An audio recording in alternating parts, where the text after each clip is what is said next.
와, 30년 전 과거 때문에요. 정말 유명한 배우 한 명이 하루아침에 은퇴를 선언했습니다. 네. 이 사건 하나로 우리 사회의 가장 민감한 지점들이 뭐랄까 한꺼번에 다 터져나오는 것 같아요. 맞아요. 한 사람의 과거를 어디까지 공개해야 하나, 또 어디까지 책임을 물어야 하나 이런 논쟁부터 시작해서요. 네. 해묵은 정치 갈등까지 전부 다 소환됐습니다. 네, 오늘 여러분이 보내주신 자료들을 보면서 이 사건의 핵심 쟁점들을 좀 깊이 파고들어 보려고 해요. 네네. 소년법의 취지하고 공인의 책임이라는 이 법적 딜레마, 여기서부터 시작해서요. 이 논란이 어떻게 정치적 공방으로까지 번졌는지, 그리고 그 이면에 숨어있는 우리 사회의 또 다른 갈등들까지 한번 연결해서 짚어보겠습니다. 좋습니다. 그럼 먼저 사건 발단부터 간단하게 정리하고 가죠. 네, 배우 조진웅 씨가 30년 전, 그러니까 청소년 시절에 강도, 강간 같은 강력 범죄에 연루됐다는 사실이 보도됐잖아요. 네, 그랬죠. 그리고 얼마 안 돼서 바로 은퇴를 선언했고요. 여론이 정말 반으로 쫙 갈렸어요. 아무리 그래도 소년범은 보호해야 한다. 이쪽이랑 네, 아니다. 공인은 얘기가 다르다. 책임져야 한다. 이쪽이 아주 팽팽하게 맞서고 있습니다. 바로 그 지점이 법적으로 보면 아주 흥미로운 딜레마를 만들어내요. 어떤 점에서요? 보내주신 자료에도 여러 번 등장하는 소년법 제70조 때문인데요. 그 유명한 조항이군요. 네, 이 법의 핵심은 그거거든요. 소년 시절의 잘못이 평생의 낙인이 되면 안 된다. 그렇죠. 기회를 줘야죠. 네, 사회의 건강한 구성원으로 다시 성장할 기회를 주자는 거예요. 그래서 재판이나 수사 같은 아주 예외적인 경우가 아니면 관련 기관이 그 기록 조회에 응해주면 안 된다고 못을 박아놨어요. 심지어 어기면 처벌 규정까지 있고요. 그런데 바로 그 법을 근거로 최초 보도한 기자가 고발을 당했더라고요. 네, 맞아요. 하지만 자료들을 보니까 법률 전문가들은 실제 처벌까지 가기는 좀 어렵지 않겠냐 이렇게 본다면서요? 네, 그럴 가능성이 높습니다. 이 법조항을 자세히 뜯어보면요. 네. 관계 있는 기관, 그러니까 법원이나 검찰 같은 곳을 대상으로 하고 있거든요. 기관을 대상으로. 네, 취재를 통해서 알게 된 사실을 보도한 언론인에게 이 조항을 직접 적용하기는 좀 애매한 구석이 있는 거죠. 그렇군요. 결국 정보가 어디서 어떻게 흘러나갔는지가 관건이 될 겁니다. 법리적으로는 그렇군요. 근데 국민 정서상으로는 어떨까요? 어쨌든 법의 취지를 무시하고 한 사람의 인생을 뒤흔든 보도인데 처벌이 애매하다는 결론이 대중에게는 또 다른 불공정으로 비칠 수도 있잖아요. 충분히 그렇게 생각할 수 있죠. 네, 그래서 조진웅 씨 측에서 민사상 손해배상 청구를 하는 건 그건 또 별개의 문제로 가능해요. 네네. 다만 지금처럼 여론이 이렇게 막 들끓는 상황에서 추가적인 법적 조치를 취하는 게 과연 실익이 있을까? 오히려 논란만 더 키울 수 있으니까요. 그럴 수도 있겠네요. 아마 이미 촬영을 마친 그 드라마 문제도 비슷한 맥락에서 풀릴 가능성이 높아요. 맞아요. 그 드라마, 그거 어떻게 되는 건가요? 방영이 취소되면 제작사 손해가 정말 막심할 텐데요. 요즘은 계약서에 이런 사회적 무례 조항을 아주 구체적으로 넣는 게 거의 추세예요. 그런가요? 네. 배우의 사적인 문제로 작품에 손해가 생기면 계약 단계에서 미리 정해놓은 위약금을 물도록 하는 거죠. 아마 양측이 시끄럽게 법정 다툼을 하기보다는 물밑에서 조용히 합의점을 찾으려고 할 겁니다. 결국엔 돈 문제로 귀결될 가능성이 크죠. 알겠습니다. 그런데 이 사건이 한 연예인의 과거사로 끝나지 않고 갑자기 국회 한복판으로 소환되더라고요. 네, 맞아요. 국민의힘 나경원 의원이 발의하겠다는 이른바 조진웅 방지법. 이건 대체 어떤 내용인가요? 말 그대로 공인의 책임 범위를 더 넓히자는 취지예요. 더 넓히자. 네, 대통령을 포함해서 고위공직 후보자의 경우에 청소년 시절의 흉악범죄 전력까지 공개하도록 하자. 이런 거죠. 국가의 중요한 역할을 맡을 사람이니까 국민이 그 과거에 대해서 충분히 알고 판단할 권리가 있다. 이런 주장입니다. 듣고 보니 일리가 있는 것 같기도 한데 반대 의견도 만만치 않겠어요. 물론이죠. 소년법의 근본 취지를 정면으로 흔드는 발상이다. 이런 비판이 거세게 나와요. 한 번의 잘못으로 영원히 사회적으로 매장시킨다면 누가 교화와 갱생의 의지를 갖겠냐는 거죠. 그렇죠. 주홍 글씨를 국가가 나서서 새겨주는 꼴이 될 수 있다. 이런 우려가 큰 겁니다. 이런 법적 철학적 논쟁에 기름을 부은 게 또 정치인들의 발언이었어요. 네, 그랬죠. 특히 야권 인사들을 중심으로 조진웅 씨를 옹호하는 목소리가 많이 나갔잖아요. 젊은 시절의 잘못을 어디까지 책임져야 하나.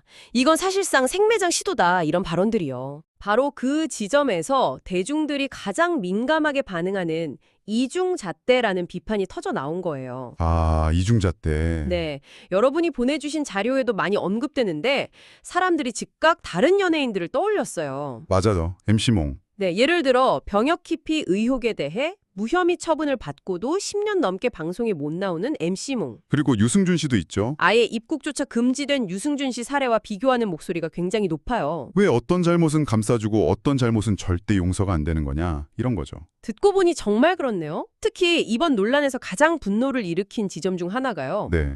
평소에 피해자 중심주의를 강조하던 진영에서 정작 이번 사건의 피해자에 대해서는 누구도 언급하지 않는다는 점이었어요. 네, 그 부분이 대중의 영린을 건드렸다고 볼 수 있습니다. 조진웅 씨를 옹호하는 논리가 주로 가해자의 교화 가능성에만 맞춰져 있었지 30년 전 그 사건으로 인생이 망가졌을지도 모르는 피해자의 고통은 철저히 외면됐다는 비판을 피하기 어려웠죠. 맞아요. 심지어 조진웅 씨 본인도 은퇴 입장문에서 피해자에 대한 직접적인 사과나 언급은 없었고요. 그게 참... 오히려 성범죄 관련 혐의는 사실이 아니다 이런 뉘앙스를 풍기기도 했어요. 그 부분도 좀 의아했어요. 기록이 있는데 왜 저렇게 부인하는 듯한 태도를 보일까 싶었거든요. 그건 소년 재판의 특수성 때문에 발생할 수 있는 인식의 차이일 수 있습니다. 아, 재판의 특수성이요? 네, 성인들의 형사 재판은 유죄냐 무죄냐를 정말 엄격하게 따지잖아요. 그렇죠. 국가는 보호와 선도의 목적을 두기 때문에 큰 틀에서 혐의가 인정되면 보호 처분을 내리고 선처하는 경향이 강해요. 아, 그러다 보니까 여러 명이 연루된 사건에서 본인은 억울하게 주범으로 몰렸다고 생각할 여지가 생기는 거죠. 그럴 수도 있겠군요. 물론 법률가의 시각에서는 공동정범으로 책임을 지는 게 맞다고 판단할 수 있지만 당사자 입장에서는 평생 내가 안 한 일까지 뒤집었었다고 생각할 수 있다는 겁니다. 저희가 뭐 30년 전의 진실을 알 수는 없으니까 양쪽 가능성을 다 열어두고 봐야겠죠. 조진웅 씨를 둘러싼 이 이중잣대 논란의 핵심은 결국 수사나 재판의 공정성에 대한 불신이거든요. 네, 맞아요.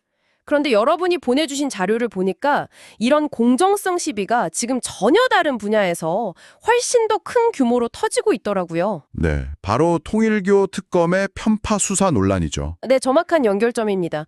통일교 사건도 의혹은 크게 두 갈래예요. 네, 하나는 핵심 인물이 김건희 여사에게 명품백 등을 건네면서 청탁했다는 의혹. 네. 다른 하나는 국민의힘과 민주당 양쪽에 불법 쪼개기 후원을 했다는 의혹입니다. 쪼개기 후원이라는 말이 자주 나오는데 이게 정확히 어떤 건가요? 아, 그건 일종의 편법인데요. 아시다시피 한 사람이 한 국회의원에게 후원할 수 있는 금액 한도가 법으로 정해져 있잖아요. 네, 그렇죠. 근데 그 한도를 넘어서 거액을 주고 싶을 때 여러 사람의 이름을 빌려서 돈을 쪼개서 내는 방식, 이걸 말해요. 명백한 불법 정치 자금이죠. 알겠습니다. 그런데 특검 수사가 왜 편파적이라는 비판을 받는 건가요? 특검이 국민의힘이 받은 1억 4천만 원대 쪼개기 후원은 수사해서 관련자들을 기소했는데 네. 수사 과정에서 똑같이 드러난 민주당 인사들을 향한 후원은 기소하지 않았기 때문이에요. 특검 측은 민주당 건은 통일교 차원의 조직적 지시가 아닌 개인적 일탈이다 이렇게 해명했지만 이게 설득력이 좀 떨어진다는 지적이 많아요. 어떤 점에서 그런가요? 과거에 아주 유사한 사건이 있었거든요. 바로 청목회 입법 로비 사건이라고. 아, 들어본 것 같아요. 네. 특정 직능 단체가 자신들한테 유리한 법안을 통과시키려고 여러 국회의원에게 바로 이 쪼개기 후원을 했던 사건인데 네. 그때 대법원이 명백히 불법이라고 선을 그어버렸어요. 아, 판례가 있군요. 네. 조직적 지시가 있었던 없었든 이런 방식의 후원 자체가 불법이라는 판례를 남긴 거죠. 그래서 이번 특검의 불기소 결정이 더 논란이 되는 겁니다. 그런 배경이 있었군요. 여기에 통일교 핵심 인물이었던 윤영호 씨가 재판에서 민주당 현직 의원에게 현금 4천만 원과 1,000만 원짜리 시계를 줬다. 그 폭탄 증언을 하면서 판이 더 커졌어요? 네, 맞습니다. 아니, 이미 피고인 신분인 사람이 왜 저런 폭로를 하는 걸까요? 여러 가지 계산이 깔려 있다고 봐야죠. 계산이요? 네. 가장 단순하게는 수사 과정에서 검사가 왜 국민의힘에만 접근했냐고 추궁하니까 아니다 민주당 쪽과도 가까웠다. 이렇게 방어 차원에서 진술한 게 시작일 수도 있고요. 혹은 특검의 편파적인 수사에 대한 반발 심리, 아니면 다른 더 큰 혐의를 덮기 위한 일종의 물타기 전략일 수도 있습니다. 어쨌든 본인의 재판에 어떤 영향을 미칠지 복잡한 계산을 끝냈을 가능성이 아주 높아요. 결국 공정성에 대한 불신이 또 다른 폭로와 논란을 낳는 악순환이네요. 네, 그렇죠. 그런데 법과 정치가 충돌하는 지점이 또 있더라고요. 내란 혐의를 다룰 전담 재판부를 신설하는 법안. 이건 또 무슨 얘기인가요? 네, 이것도 굉장히 심각한 논란을 낳고 있는 법안입니다. 특정 범죄, 그러니까 내란이나 외환죄 같은 혐의를 심리할 재판부를요, 네. 국회가 추천하는 위원회를 통해 따로 구성하자. 이게 법안의 골자입니다. 잠깐만요. 판사 인사는 원래 법원의 고유 권한 아닌가요? 그걸 왜 국회가 구성하죠? 바로 그 점 때문에 법조계에서 위헌 소지가 매우 크다는 비판이 쏟아지는 거예요. 아, 법원의 판사 인사권은 삼권 분립, 즉 사법부 독립의 가장 핵심적인 부분이거든요.